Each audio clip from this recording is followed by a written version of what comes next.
Okay, I believe we are live now. So, Trevor, thanks for joining me.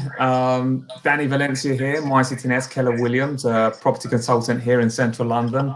I'm excited to be live on YouTube, finally. Trevor, Wow. just want to introduce yourself, or yeah, please do introduce yourself, so people know who they're watching. Hi, Danny. Hi, everyone. Thanks for inviting me onto your platform here.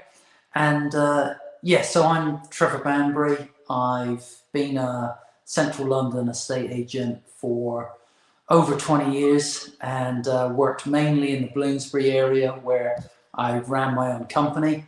And now I'm a self-employed agent with Keller Williams, again, working the Bloomsbury area. So, super excited to be here.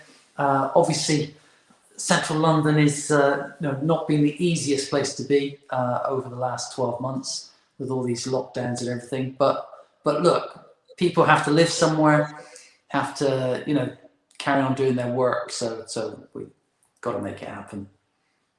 For sure. Listen, we get together a couple of times a week to just have a conversation about property.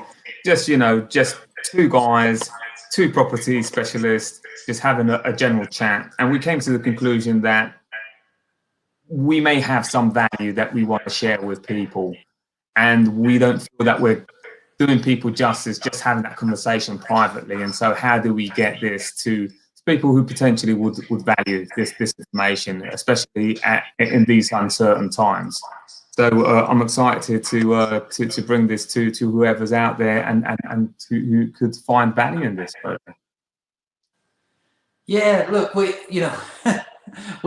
we get along really well, don't we? And obviously, property is such a interesting subject. So whatever it's doing, whether it's going up or going down, whether people are looking to rent or whatever they're going to do, it's certainly interesting to know what's happening in the market at any given time. For sure. So the purpose today of today's video is just to find out what really does the UK budget that came out on Wednesday, what it means for people, and whether they're looking to buy, sell, or invest. And funny enough, a lot of people who rent property think that this doesn't affect them either, but actually it does. It affects all of us, regardless, whether directly or indirectly. Would you agree? No, absolutely. I think the budget was particularly favourable to the housing market, and the government has obviously, totally aware that the housing market affects so many areas of business within the UK. So I think they've been sympathetic to everyone's position. And Danny, do you want to go through sort of the key points of the budget, and then we can discuss each of those points as you go? Absolutely, yeah. I'll kick off. Before I kick off, I just got some feedback with someone viewing. It said that you have a slight echo. I don't know if there's anything you can do on your end to make it slightly better before we crack on. Okay. Take your time. Take your time. See if there's any adjustment that you can make. And in the meantime, I'll just review here the points that I'd like to get across before we crack on. Yeah, I'm doing this from my phone, so I don't know if that has anything to do. Well, hopefully it'll be okay. If there's anything you can do it now. Otherwise, we'll crack on. So, listen. One of the first things, of course, which is the thing that really points out the most in terms of property in the budget is the stamp duty holiday. Now, we all thought that the property market was going to, kind of have this. It was just going to fall off the cliff over the course of the next few weeks with the deadline for the end of March. But they've kind of thrown us a lifeline, as it were, for another few months to the end of June. So how do you see that playing out? And do you think that's going to have any effect, especially when it comes to prime London and central London? My view is the stamp duty would always have a bigger effect on the lower end. My opinion is that on that lower end of the market, it could make a difference of motivating someone whether they buy or sell right now. Whereas on the prime London market, I don't think it's going to be the actual decision making. It will be kind of, yes, let's make the most of it, but not really the decision making of, they're not going to decide to actually buy just because they're going to potentially be buying a property of £2 million and potentially save, 15 grand. If that makes sense. No, that totally makes sense. But my view is, I think a number of buyers were waiting to see what the budget was going to bring, and knowing that it's going to be extended until July, I think it will encourage buyers to step into the market and make that up to £15,000 saving. With London, particularly central London, some of the prices have dropped, and so people can buy a one-bedroom flat in some areas. Even some two beds are falling into that 500,000 bracket, or very close to it. So there's still that £15,000 saving to be made. And so I think it's going to encourage the market. I think we're going to see, that this continuation of people being proactive to make a decision. Right, I'm going to buy. Obviously, like you said, we saw, there's been a bigger benefit outside of London because people can buy houses, with outside space, 2 to 3 bedrooms, maybe even 4-bedroom houses in some places. So, that market obviously has been strengthened and will continue to gain strength. I also find it quite interesting that Rishi gave that further benefit up until September for people buying up to the 250,000 level, which was really interesting. So for first-time buyers, particularly outside of London, that's a great sort of help that it's going to continue to help the market all the way up until the end of September. What are your thoughts on that, Danny? We'll totally agree. And I think that does two things, of course. One of them is that the 500 threshold ends in June, and it just means that it's not going to fall off the cliff immediately in terms of people benefiting from those things and being able to still enjoy that, even if it's at different price point. And I agree. I think most of that's going to be naturally is going to be outside of London just because of the price point itself. Whilst I hear you talk about the price points in London and the 2 beds and 1 beds that are now within that bracket, immediately for me, I think this whole situation is hitting 3 points for any buyers out there, whether they're UK buyers, overseas, whether it's investment or whether it's a home. Immediately, there's three real benefits of buying a property right now. Number one is that people can continue to enjoy that stamp duty holiday. So that's from the budget, which is good news.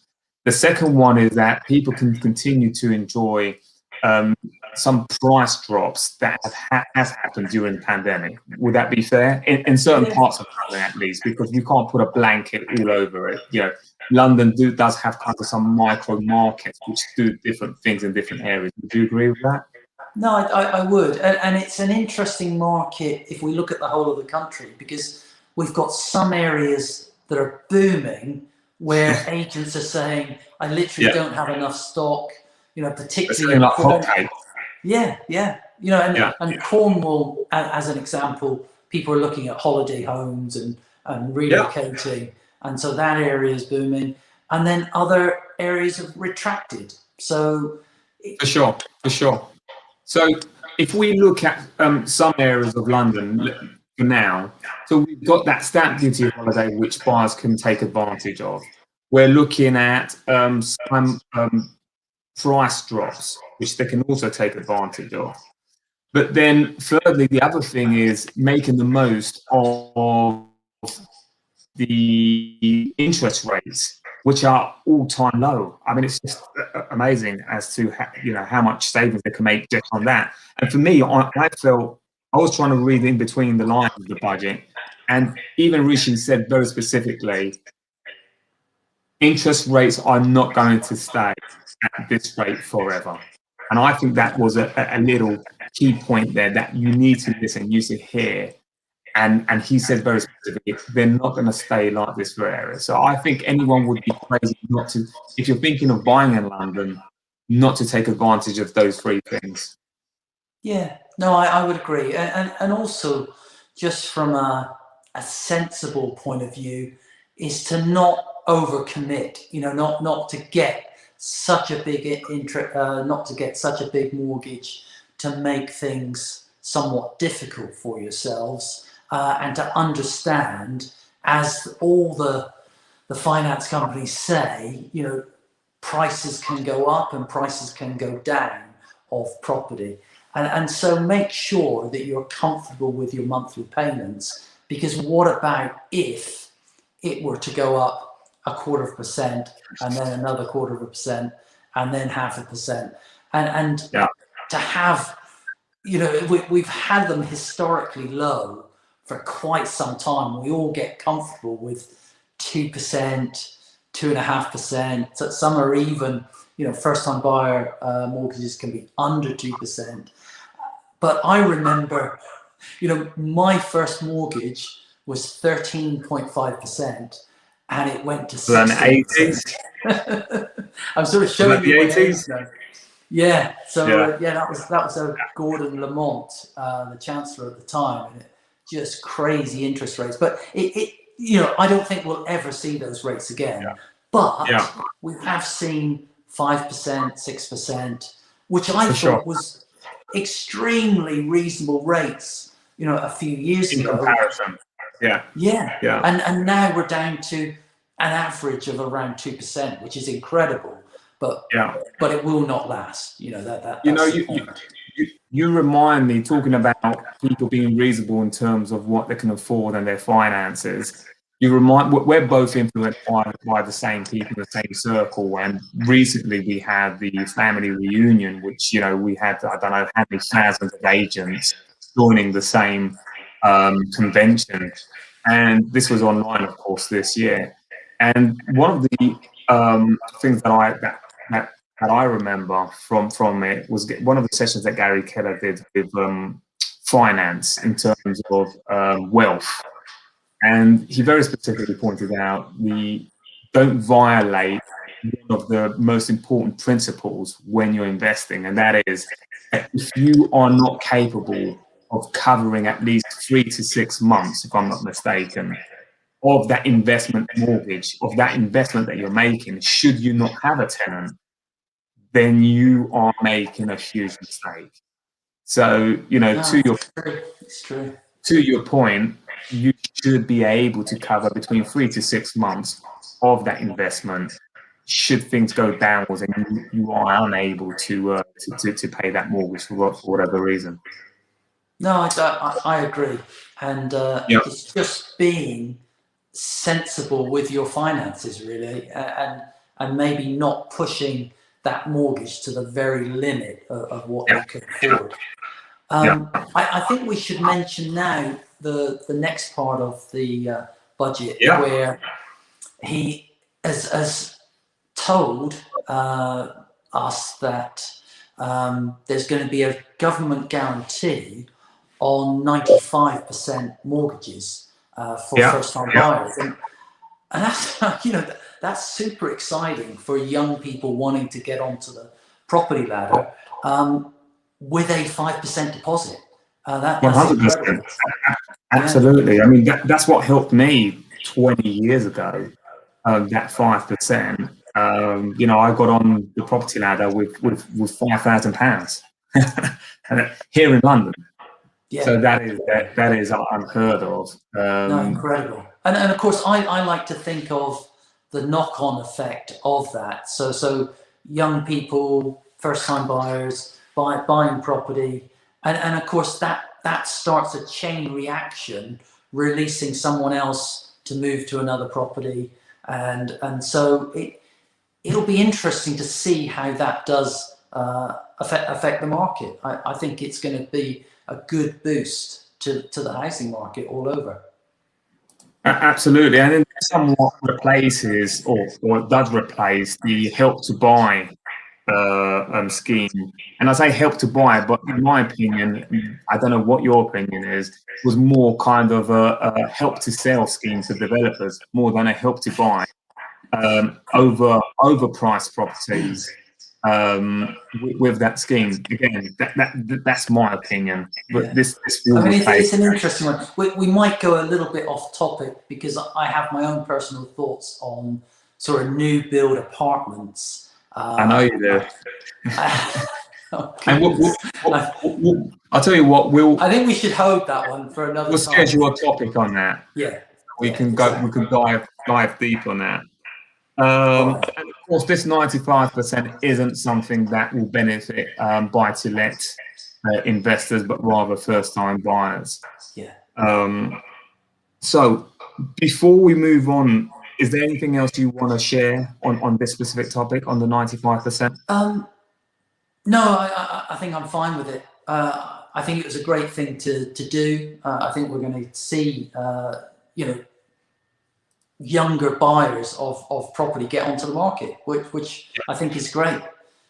Great Britain has a history of, every person should own their own home. I think it's a great goal to have, Yeah. and I think the government putting this in place is giving people the opportunity to get out of a rental situation where you're simply paying the landlord every month, and you start paying a mortgage company and start paying down your mortgage, and it's like having a monthly savings plan.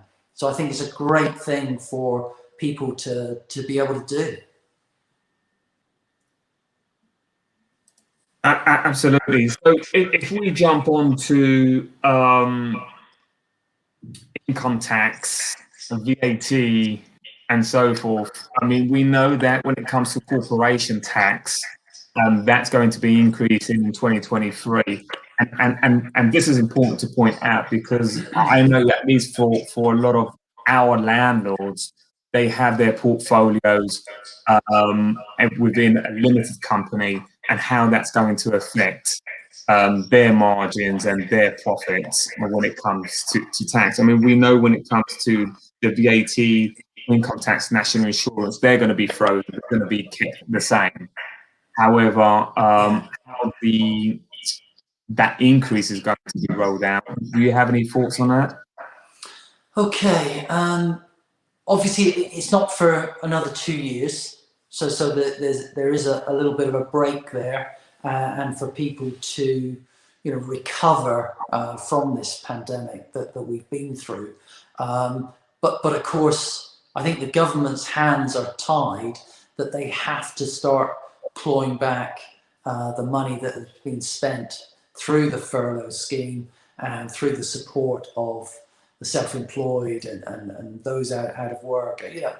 I mean, it's just a huge amount of money that needs to be paid back. And, I'm Absolutely. afraid. I mean, they are talking about not having this kind of debt since World War. Yeah, I think it's like One the and two. 1960s. It'll be the highest tax since then. And they made it clear, the only way to get this money back is through taxes. But everyone you ask, it's like, I shouldn't have to pay it. X should pay it, or Y should pay it, or Z should pay it, and so forth. Yeah, someone else should pay Everyone it. else, everyone but me. What I would say, look, I'm a landlord. I've got a few properties that I rent out in London, and to me, having your properties within a limited company is still more financially beneficial than being a private landlord and not having any tax breaks. So the government has to some extent gone after the private landlord, and so having your properties within a limited company, even with the higher tax levels that we'll be seeing in 2 years' time, Yeah. is still probably the best way to manage your that. affairs. Yeah. Especially when it comes to mortgage interest and being able to make the most of that, because we know that individual landlords, that they're no longer able to make the most of taxes and so forth. When it comes to, listen, when it comes to landlords who do have their property portfolio incorporated within a limited company, one thing to point out is, up to £50,000, you're good still at that 19%. And even if you go past that £50,000, it doesn't mean immediately that you're going to be paying the 25%. My understanding is that there will be thresholds in which, a certain amount, 100,000, you pay X amount. 150,000, you pay Y amount. And it's not only up to the £250,000, my understanding, that you start to pay that maximum of 25%. So that's important to know how that's going to be rolled out, and I'll be all ears to find out how that's actually going to happen. Yeah, I mean, I don't particularly have anything to say on that part of it. Yeah. We just got to see how it's planned. Yeah. One thing that I found interesting, which I was reading, is that even you having several companies, limited companies, and if you think you're safe, because obviously you may be safe on the threshold of this company and the other company and so forth. No, the way they will connect all those companies together, and if you're over the threshold collectively, that's where it will apply as well. So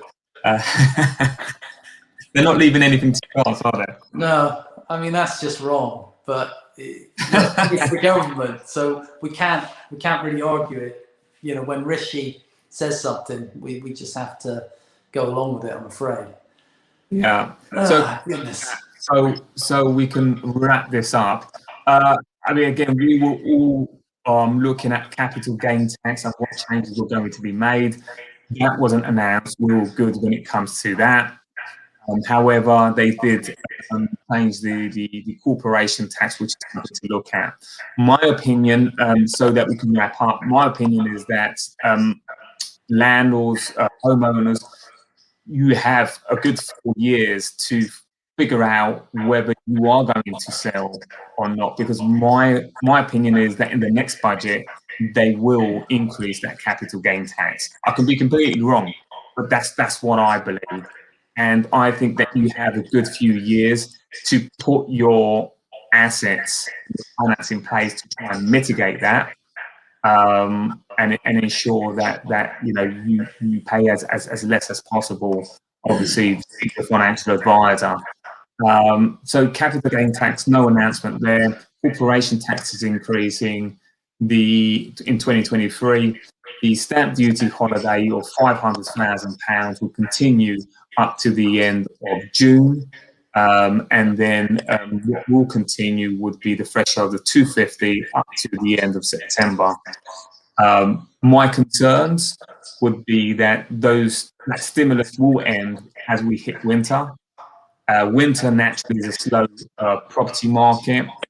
Obviously, it gets darker. People, can't view properties after a certain. Well, they choose not to view properties because they haven't got the natural light in the evening, and that's the time when they actually have time to go and view after work. It's murky and so forth. Hopefully, fingers crossed, we have another wave. But if there is, all of that combination could be quite concerning when it comes to the property market. So sorry to be pessimist, just looking further ahead, but there are things that I have at the back of my mind. But to wrap it up, you tell me. Well, I just to finish off what you were saying about whether the second wave or so forth. There's just certain things that we can't control, and we trust the government to make the right decisions on how to handle this situation, and we just have to continue and work if we can work. We've been really fortunate that the property market has stayed open. I'm really grateful that I've been able to get out and work still. Other people have not been able to. I agree. Absolutely.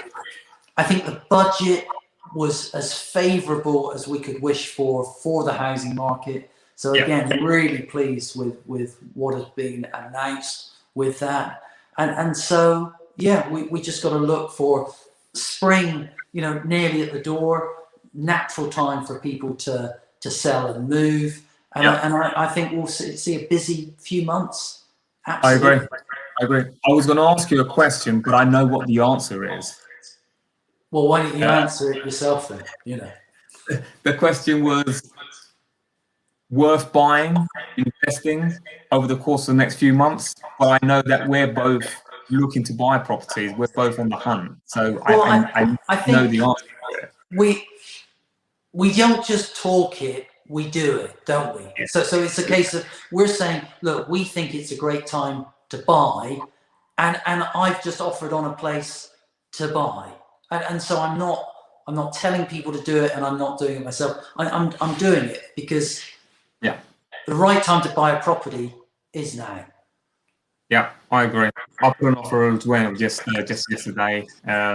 So we're both in the same boat. So we know what the answer is to that. And I'm proud of you. You're doing well. I'm proud of you too. And I tell you what, when you purchase that property, and you're going to be celebrating with also taking advantage of the tax keeping on the same with the booze. So when you're having that champagne, once you sign that contract on that property, you can celebrate thinking, Richie, you're the man, because you've kept the tax at the same rate for the booze as well. Not only for the property, but for the booze as well. Well, I'll be celebrating with an orange juice because I don't drink, but I will definitely have a toast. Yeah, you and I both, we don't drink. I think every day we kind of find out that we have a lot in common. There's a lot in common there, you see. Sensible. Look after yourself. Okay, well, have an amazing weekend. Keep safe, and anyone listening to this on the stream now or after, keep safe. And if you have any questions, feel free to reach out. Trevor Banbury and Danny Valencia. Good stuff. Take care. Have a great weekend, everyone. Good one. Bye. Cheers. Bye.